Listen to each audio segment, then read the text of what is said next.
I hope the Chief Justice will not regret what I'm going to say.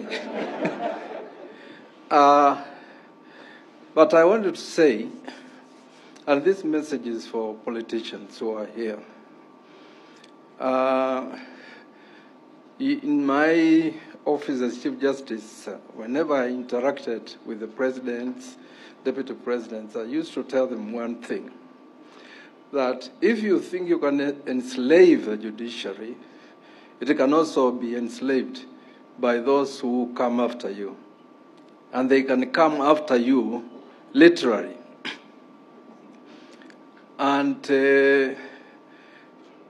I remember when President Uhuru Kenyatta's goats and trees were cut.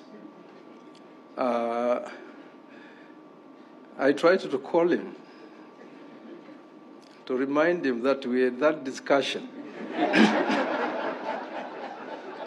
that the judiciary is the place where the bewildered will run to.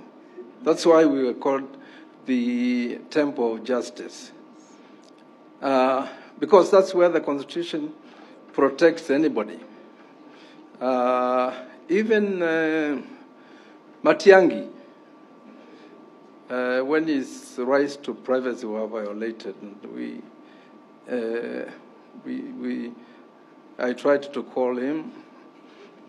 I wanted to tell him that we are protecting his rights because the politics of revenge is what the Constitution does not envisage. And actually, it's only the judiciary where people will have to run to. Uhuru's sons with their guns, licenses, where did they go? There is no other place. So my message to the politicians is that we must guarantee the independence, the integrity of the judiciary. 4% of what the judiciary is asking for funds is a small change. And that this is the institution that will guarantee social transformation. And it needs the support of the other, three arms.